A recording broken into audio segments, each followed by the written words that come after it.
Welcome back to AM Northwest. You know, when work feels stressful, it's easy to blame others and harder to manage yourself. Here to share a simple reset to help you when you get triggered at work, we welcome back strategic advisor and executive coach, Dr. Carol Parker-Walsh. Good to see you again. To see you too. We just saw each other on Saturday, the YWCA benefit. Yes. Okay, but this is fascinating, I think, because you say it's not about fixing other people, it's about you regaining control of yourself. Yeah, you maintaining your power and your control. You know, the thing I always tell people is the only thing you have control over in this world is yourself. Sure. Right? And your response to the things that are happening around you. And so when you allow yourself to be overwhelmed or let your emotions ride and you're not managing or regulating them, when you lose control, then you lose your power, you lose your authority, and you end up making decisions that give you results or give you outcomes that you really would rather not have. Yeah. You talk about separating facts from story. Yeah, this is a big thing, you know, which is hard for people to understand, is that your opinion is not facts. Right, no, good point. Just because you think something is true doesn't mean it's true. Like, you know, for example, if you're in the workplace, to say that, you know, my boss yelled at me in the office, that is a fact. My boss is out to get me is a thought, is a story, is an opinion, right? And so if you allow that opinion to ride, that takes you in a different direction than, you know, well, my boss yelled at me, there's maybe other actions that I could take around that. Yeah, like if your boss interrupted you. Yes, you know, exactly, that kind of thing. exactly. That's a fact. And so then we can work with that, and we can maybe have some different ideas around how we want to approach to handle that situation. But it doesn't mean he doesn't respect you. It doesn't mean he doesn't respect you, right? So we don't want to read into things, right? Just because something happens, it's our belief around or our thoughts around the circumstance or the situation that's happening is what drives things. So if you stick to the facts and don't read more into it, right? My boss interrupted me, therefore, it's everything after the therefore you want to probably let go of. You say choose a working thought that leads to power, not panic. Exactly. So one of the things that people do, so for example, if you think your boss yelled at you and he's out to get you, right? Some people think that they have to go from a negative thought to a positive thought. But our brains, you can't lie to yourself, right? You can't just jump from feeling a certain way that's horrible to feeling positive. So what I always say is, instead of trying to go for a positive thought, go for a useful thought, something that is neutral.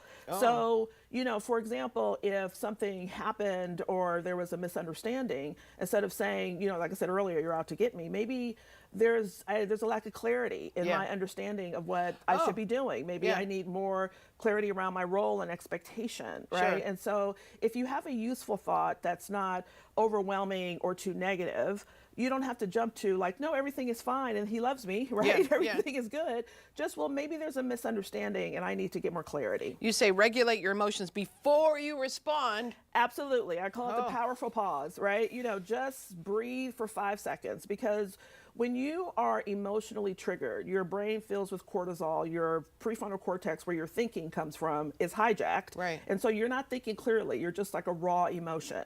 And that's where we usually make our biggest mistakes. But our thoughts are what guide our emotions, right? So if we think someone's out to get me, we're going to feel either like a victim or we're going to be out to get them. And so if we move in that space and that emotion, we're not going to have really good results. So you want to pause for a moment and find a useful thought. And you can ask yourself 2 questions. Is that thought real, right? Is what I'm thinking my opinion, or is it a fact?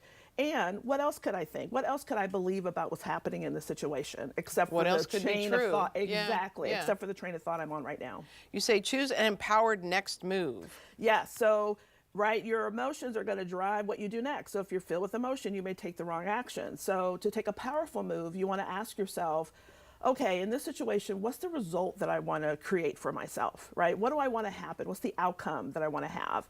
And then what's the move? What's the next step? What's the action that I would take that's going to make that a reality? And so if you think about it from that perspective, you just stop for a moment and think about what action allows me to maintain control, that it's a decision that I'm making, that I'm not feeling compelled to do or out of control. Or you hear people say, I don't know why I did that. I don't know why I said that, right? It's because they allowed their emotion to just drive it, as opposed to them taking control and making a decision for themselves. And the big thing is really about understanding that all you control is yourself, and you want to maintain your power and your authority. You talk about victim energy. Yeah, right. So if you allow yourself to feel like I'm being victimized, you're going to always create those results for yourself, because every action you take is going to come from this belief system that people are out to get me, or they're trying to undermine me, or they're not setting me up for success. And every action you take will come out of that energy and out of that belief system. There is a whole system you have. So let's take a look at what we Yeah, talked about, which yeah. is looking at it the old way. Fact, I didn't get a raise. Right, right. And so the story you could tell yourself is that, well, they don't value me. Yeah. And if you believe that, you're going to feel like, oh, I hate my job and I can't wait to leave. That emotion, you're going to feel trapped because you're going to be overwhelmed by it. Sure. And you may like just quiet quit, which is you just don't show up, you don't do your best job. And then the result is that you'll still not get a raise or have Right. an opportunity, because now you've shown up in a way at work where no one's going to give you a raise. Right, right. Because the whole story in your head about they're not valuing you is Yeah. making you react in a way that's not going to make you get valued. Okay, right? now let's look at the new way. Yeah, yeah. So the other way to do it with the same set of circumstances are you didn't get a raise, but maybe the story you tell yourself is, well, maybe the company's not in a financial position to offer raises right now, right? So that's a neutral thought. It's a Sure. useful thought, right? So what's one skill you may think that I could do in the interim that I can really build up and take with me?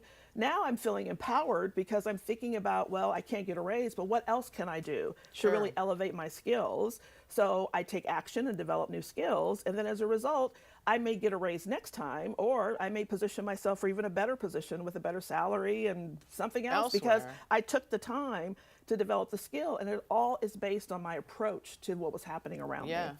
This is a really good way to look at things. Yeah, You know, yeah. wow. I It's a love it. different, like, cognitive, it's based out of cognitive behavioral theory, but it's a different approach to allow you to have control and Yeah. power over yourself at all times. Because again, that's the only thing, when everything is crazy, the only thing you have control over is you and your thinking. There you go. I have to remind myself of that. Yeah. Thank you, Dr. You're Carol Parker welcome. Watts. Good to see you. We'll